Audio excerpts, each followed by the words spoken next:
check, good.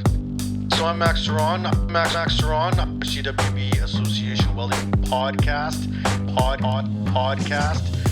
Today we have a really cool guest, Welding podcast. The show is about to begin. Hello and welcome to another special edition of the CWB Association podcast. This special collaboration with Skills Canada Competencies here in beautiful Quebec City is what we've been doing all week. Part of our mission this week is to interview Team Canada, and we've been interviewing wonderful people all week from all the different trades, but now we are at our favorite trade of all, which is welding. Today I have Ben Rainforth, who is the Team Canada Welding's guy. You're the guy. You're the man that's going to go there. Welcome, Ben. How are you doing? I'm doing good. You? Good. Are you, has it been a busy week for you? So far, yeah. This is my first time to Quebec City, so it's been, we've been out touring around, and first time for me to actually walk around and see the competition. First time I'm not competing at a competition, so it's been nice to actually see the other trades work and get to kind of better idea of how this all works. Well, one of the things that we've heard all week from the other, Team Canada members is the difference between being in the competition at provincials, even nationals, and then being on this side of it as Team Canada, where many of them are helping judge, they're helping with the mentorship. How much of a difference has that been for you? It's been pretty crazy. Like, definitely going, when you compete, it's kind of, you're focused on your own work, yourself, you're kind of prepared for a competition. You go in only thinking of that. So to come here and just be able to see everything from a distance and help out and judge and give advice to people that were in your shoes is it's pretty cool. It's pretty cool. Yep. Now, you come from Alberta. You said you grew up in Lacombe, or you live in Lacombe. Yep. And that's kind of in between Edmonton and Calgary. Right in the middle, yep. Kind of a rural setting there. Yep. So was welding on the radar since you were a kid, or did you kind of fall into it? I grew up on a grain farm. Okay. And my dad, he kind of before my time, he installed dairy barn equipment. So he was TIG welding all the milk lines and all that sort of stuff. Yeah. And then growing up on the farm, anything that broke, he was fixing, electrical.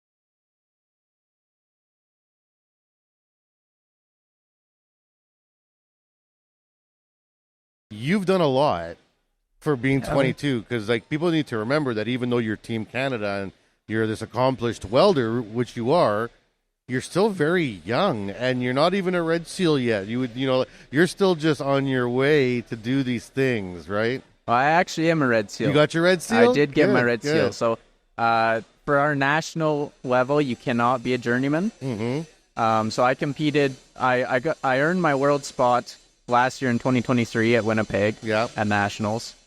So for that competition, I just didn't sign off on my blue book. Right. So you were kind of in Midland still. Yeah. So I am done all my theory, and I did pass my Red Seal. I just can't sign off on my blue book until you got the hours. And no, I have all my hours. Everything? Just to compete, you can be a journeyman. So you can be done everything and still compete as long as you don't go sign off on your blue book. All right, so that's a bit of a cheat code there. Yeah. And the age, right? Because you have to be younger than 22. 22 is the cap cutoff, for my trade. Yeah. And that's so interesting because, for many people that start in the trades, they go to school. Let's say you go to a trade school right after high school. It's 3 years, however you swing it, to try to get to your Red Seal. Once you got that journey person, that puts you at 21, 22, and that's like giving her. So obviously you've given her. Yes, sir. Yeah, I was actually pretty fortunate because my high school partnered with Red Deer Polytech. Uh-huh. So Red Deer's just south of Lacombe, a half hour. Mm-hmm. So what they do is they offer at the time, it was a school within a college program. Okay. So I finished grade 12 in my first semester, and then I got accepted into the SWAC program. So in my second semester, grade 12, I actually took my first year welding theory at Red Deer Polytech. So I'll give you a good head up. Yeah. So I came out of grade 12 with my first year theory completed. Yeah. I was 17 at the time. Yeah. So That's pretty good. yeah, definitely an early start. I started welding when I was 17 too, so Yep. That's kind of once it bites you, you're kind of stuck, right? you get the bug, you get the itch for it. Yeah, Yep. yeah. Now, you said your family, was involved in many trades. Your dad was kind of a jack of all trades, and you have lots of trades in the family. Why welding? What was it about welding specifically that attracted you to it? I think it was every time you pick up a welder or you go to do a welder, and it is repetition, but you can still make a mistake even if you've been doing it for however long, right? So every day you walk up into a welding booth, you're challenging yourself. Every day you're just trying to be better than you were yesterday. Yeah. And there's no guarantees in this job. No, and even the machines. Yeah. Machines don't run the same from one day to the next. Nope. From the humidity in the air, things change. Yep. It's a constant adjustment curve every day, right? And that that adjustment curve and that the drive to be successful in this trade is just, it caught me, and I just got the itch for it and kept going. So you came out of high school with your level 1 already. You slide into a welding program. Where did you go for your level 2 or your second block? I took all 3 years at Red Deer Polytech. Okay, so you're at Red Deer Polytech, which I heard has a fantastic program. I've never been there. We're actually going to hopefully visit there soon, because I got some deals going on with Red Deer that we're trying to work out. Yep. But I've heard it's great. It is. What was the college like for you? Amazing. Now, because I'm training there for Worlds, that's where I train. They have one of their second-year instructors is a dedicated skills trainer. I've been going there, attending the college for the last, since 2019, so last 5 years. So I've had the opportunity to be in a classroom with every single welding instructor they employ there. Yeah. And every single one has helped me. They all bring something different to the table. So it's definitely, it's a very well set up course. Good. And all the teachers and instructors are motivated to help. Good. So it's they keep a positive attitude around the class, which is very important. Nice. Yeah. Yep.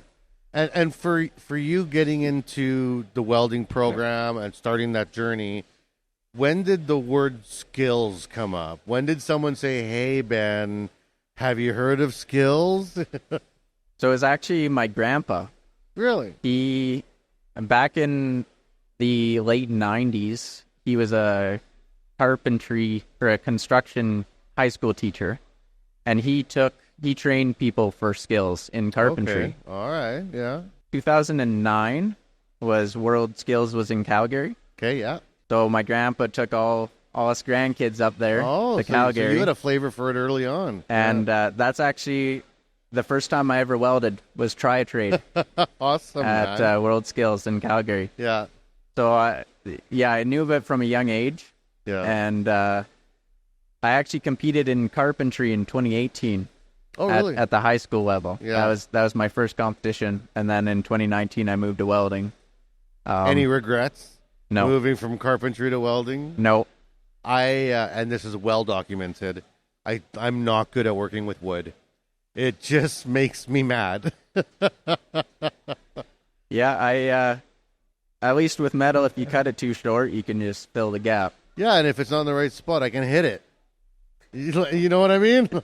Like wood, you can't just hit it and then it's ruined. And oh my god, I'm like getting mad just thinking about working with wood right now. And so on the one side of my family, they're all carpenters and cabinet makers. So that's a big part of my family is the woodworking and all that stuff. So So once you got the conversation from Grandpa, he's like, hey, like you know about it already. Now you're back at the college. Did you bring it up to an instructor, or did an instructor be like, hey, anyone thinking about doing skills? We're going to do an in-house competition, blah, blah, blah. So in 2018, when I went for carpentry, I brought it up to my teacher at the time, and I asked him if he ever took anyone to regionals, and he did. He was actually good friends with my grandpa, so he knew who I was and who my grandpa was, and so he was very excited to take me to regionals. And then after that, when I switched to welding, they knew I had already competed, so then they kind of were like, hey, are you going for welding? I said yes, and so it was, they were pretty happy to have and me then there they're too. like, oh, we better get our stuff together here to support this kid. Yep. But they've had other people, like they're not new to skills there either, right? The No. welding program, like they're in it. Alberta in general is in it for welding pretty heavy every year. Like there's expectations to produce good welders. I'm from Saskatchewan.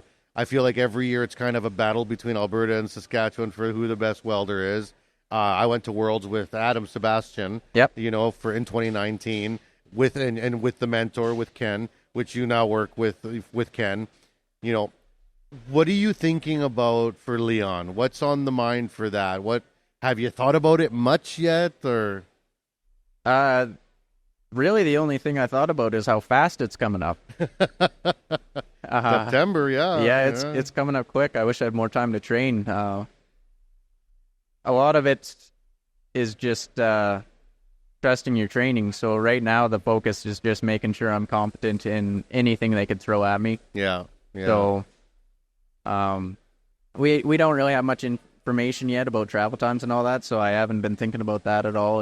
And they pretty much take care of all of it for you. Skills right? Canada will, yes. Yeah, because I've seen how it works, and you land there's a bus waiting for you. You're off to the village, and there's not a lot of messing around. It's pretty structured. So I haven't bothered thinking about any of that. For me, it's just training.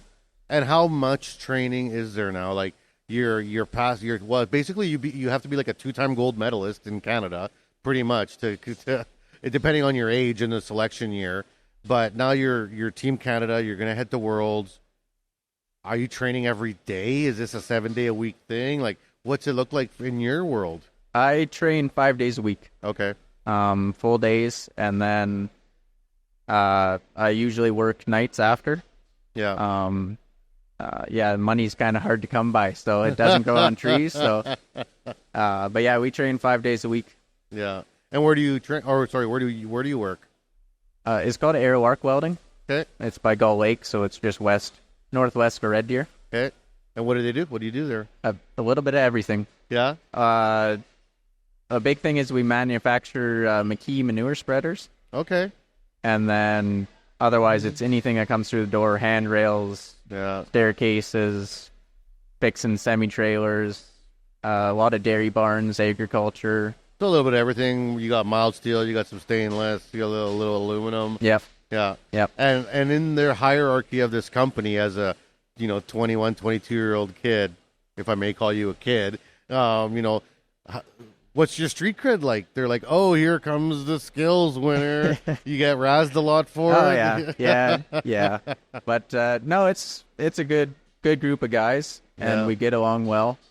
They know I like welding, so they've been pretty good about, they'll have stuff tacked up in the corner, and I'll come in at night and just blaze away for 3-4 hours. Yeah. They're good that way, and I know my foreman can out-weld me any day, so I was gonna ask. Keeps me humble, and we all get along, and that's one of the things, as a skills competitor, you've been training. This is, from your regional to provincials to nationals to worlds. It's a lot of competitions. It's a lot of practice time. It's a lot of work. And then you go off to private industry and you're working in a shop. How different is the real work life versus the competition life? Or is there a lot of overlap? No, it's totally different. It is totally different. A lot of what we do in skills, it borders more on the artwork side. Yeah. How it looks. Yeah. How it looks, how you weld it. the temperatures you use, the techniques you use. It's more an artwork than say like a manufacturing based. So yeah, when you go to work, it's hot, fast, get it done. Yeah, it's all random. When you come here, it's slow, steady, make it look perfect. So walk us through, for the listeners, what they have to do here today. What are the skills welders here at the national level? What projects do they have to do? What are they looking for? What's expected from them? So at the national level, in the college level, the post-secondary side, they will start day one with a pressure vessel, a mild steel pressure vessel, which has MIG, stick, and TIG on it. So all the parts are cut. It's basically a gingerbread house. They just walk in, tack it all up together, and then weld all the joints. Make sure that it's the right weld in the right place at the right time. So they release the prints usually a couple months beforehand, and then they can change them up to 30% on competition day. So they get the competition day prints like the morning of. They have a couple minutes, go through them, check all the weld prints, make sure they're all good. And then, so they'll weld that out on the first day. Then it gets visually judged. So all the fill welds have specific sizes. Mm-hmm. They have to be within 2 millimeters of that size. They have to be the right place. Right place, right process, right progression of the weld. Yeah. So they get visually judged, and then the pressure vessels will get hydro tested to 1,000 psi and check for leaks. Yeah. And how long does it got to hold for? They step it up in stages, so they start with city pressure. Okay. And then they'll step up to like 255, 750, and they have full points at each spot. So I believe it's a full minute at each hold point. Okay. Until you get to 1,000, and they hold it. And 1,000 is a lot. Yes. It's a lot of pressure. Most industry pressure testing is done at 6 psi. Yep. And 6 can be a lot. And we're talking 1,000. So it's got to hold. Yeah. Yeah. So there's definitely an art to making it hold, especially with the joints and the shape of the structure they throw at you. And then after they're done that, this is day one. Day two, they come in. What do they got to do? So day two is TIG day for the post-secondary side. So they started with a stainless TIG project. So same thing, all the pieces are cut. They come in, tack it up. They get it stamped, get it checked, and then they start welding. For their stainless project, it's all back purged. So it's an enclosed vessel, and then they have a purge plate tacked on. So they're trying to get full pen, full radius on their corners. So same thing, once they're done, they'll cut the purge plate off. It comes out, gets visually inspected inside and out. That one's not pressure tested. No. The TIG projects aren't. They're just visually checked. Yeah. And you're looking stainless, you're looking for color, you're looking for penetration, you're looking for some of the tough things to do with the stainless, because ripping stainless in isn't hard. Making it look nice is hard. Yes. Yeah. And so it's 2 millimeter stainless, 14 gauge. They cannot weld it autogenously. They have to add filler weld with full pen and full color. Wow. Without any burn through or spots like that. Yep. And what about sugaring? What if it sugars on you? Yeah, they get docked. Bad deal. Yep. Yep. And they're done the stainless, and then they go to the one I would suck at the most. It's the aluminum. Which is the aluminum. Yep. So module 1, they get 6 hours to do the pressure vessel. The stainless is 3 hours, and then the aluminum is 3 hours as well. Okay. So same thing. The aluminum, all pieces are cut. They tack it up, stamp it, go back, weld it out. It's 3 mil aluminum. No autogenous welds. Yeah. They go full pen on all the butts and open corners. Yeah. And then it is visually graded for weld size and contour and stop starts, all that fun stuff. For you, which one is the one that was the hardest? Depends on the day. Which is the one that's giving you more bad days? TIG was definitely a hard spot for me. We don't really touch that at work. It's stick and wire. Yeah. Yeah. TIG's a little slow for most production. So that one was definitely a big step up to learn TIG, especially at this level. Yeah. For me at Worlds, we have flux core. Yeah. So that one's been a hard one. Probably one of the harder ones for me to get through, just because it's hard to make flux core look nice. Yeah, and I come from the mining industry. I spent years burning flux core.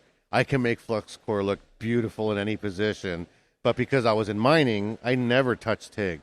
Yep. So TIG was always something that I was weaker in. I was pretty good at stainless TIG because I would have to do that for piping, but like carbon TIG, really, if you're gonna carbon TIG, you might as well MIG. Yeah. Like you said, in production world, in real life, you don't got time. Who's gonna pay for a carbon TIG weld? Hammer it in there. Let's move on, right? How was your aluminum TIGging when you first started? Pretty bad. Yeah, it was.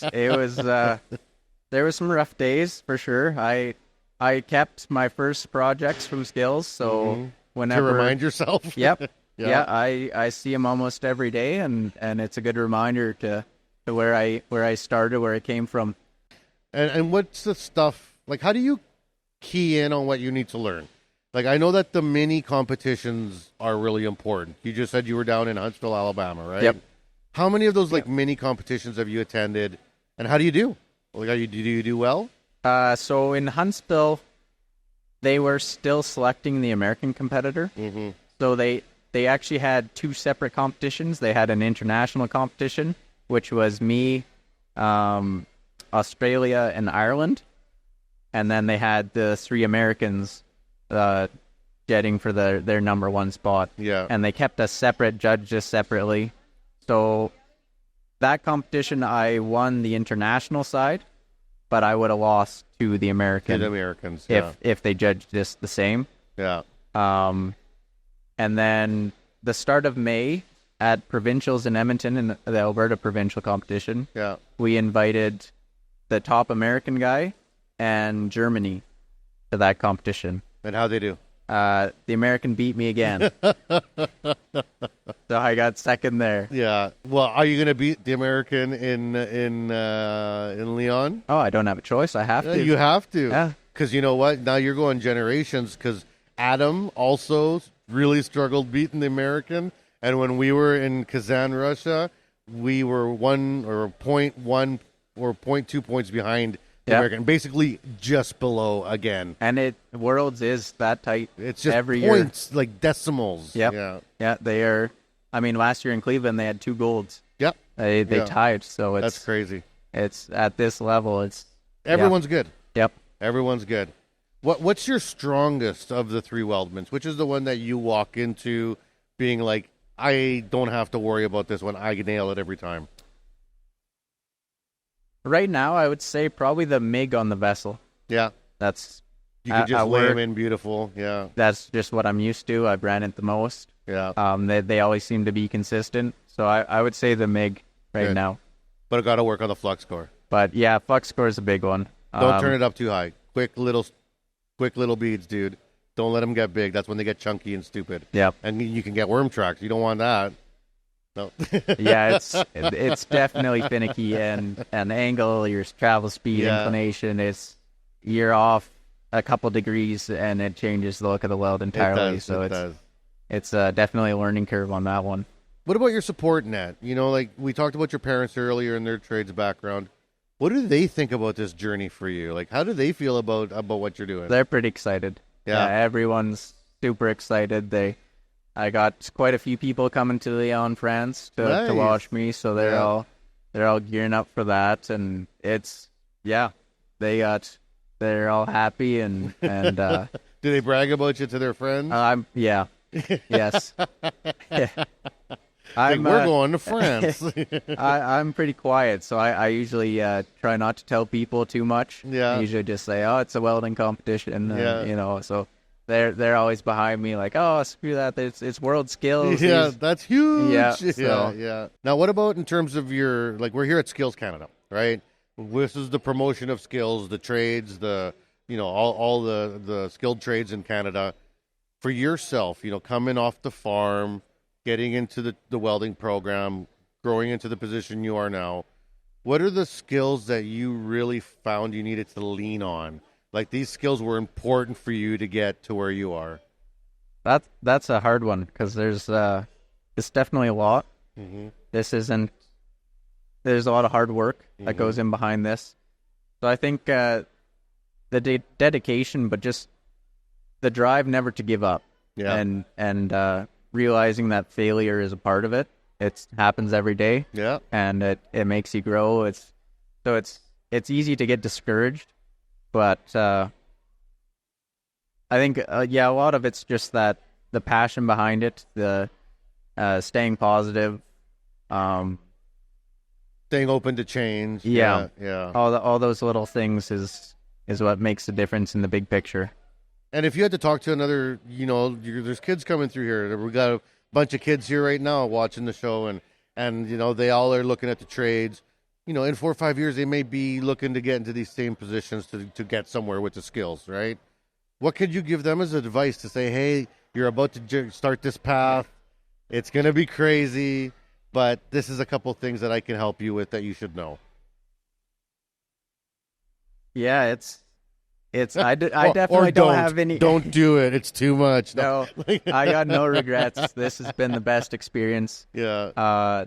With the amount of training I've gotten, I've grown so much in welding, but also as an individual, like I still am kind of quiet and reserved, and well, you're on a podcast. Well, yeah, and that's what's changed. Like the amount of social growth and exposure. It has that side of my life has changed completely in the last year. Wow. Totally switched from being, just quiet and I was always in the background to now this, right? So it's a big switch that way. Definitely no regrets. You must still miss the background sometimes, though, right? Oh, I still hide in the background. Yeah, I can still find ways to sneak away and go unnoticed. But yeah, that's good. And then leading up to Worlds, what for your fellow teammates, for yourselves, what are the things you guys talk about when you meet about getting ready, like mentally? I think it's definitely different for different trades. Like my prints were released in January.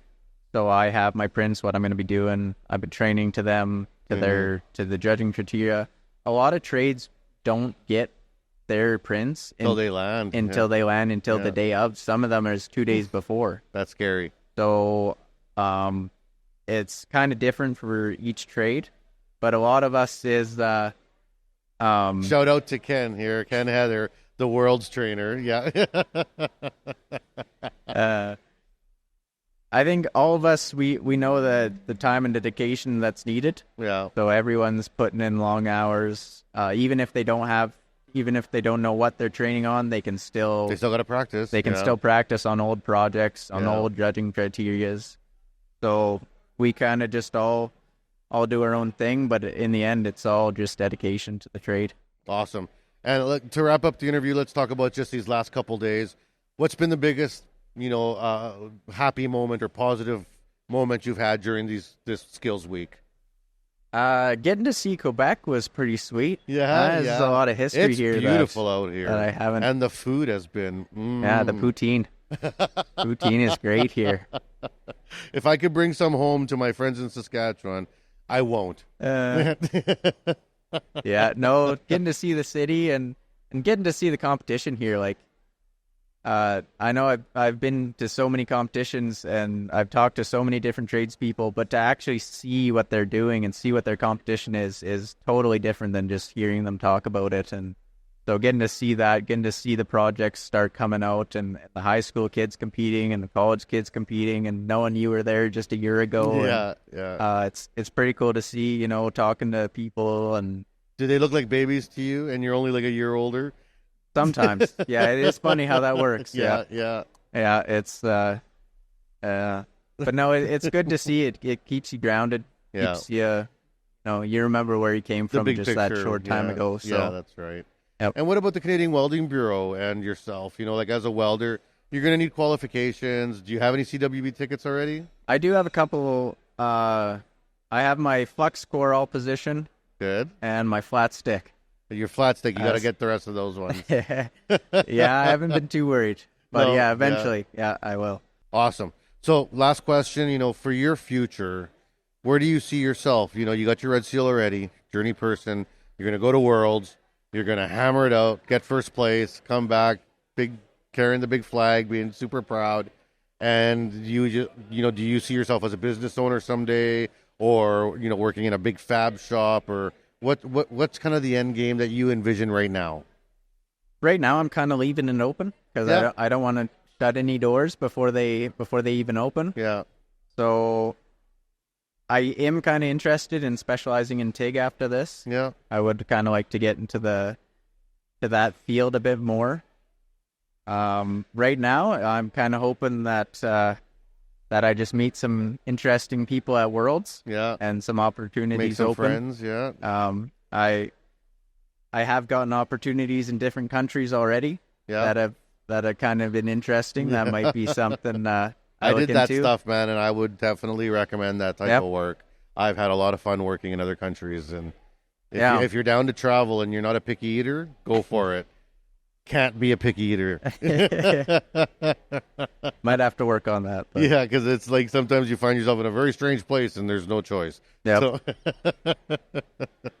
all right, man. Well, thank you very much for coming on the show. Is there any shout outs you'd like to send out to anybody, or thank yous? Oh, there's so many people that I should be thanking, and I'll forget all of them if I try. Thank you all. Thank you all. Yeah, the college has been great. Lincoln's been great. Yeah. CWB's helping me. So yeah, it's Skills Canada, Skills Alberta. Yeah. The list goes on and on and on. Yeah, well, you've been doing a great job. All I hear is fantastic things about you. Me and Ken talk all the time, and he raves about you, and we think you got a real good chance there. So yeah, we're hoping. Best of luck and good luck in your competition there. Oh, thank you. And for all the people, make sure you check out all the shows. We are recording about 15 or 16 podcasts here in French and English during this week at Skills, and it's going to be a fantastic. So if you caught this one, catch them all, learn the stories, and we'll see you at the next episode. We hope you enjoyed the show.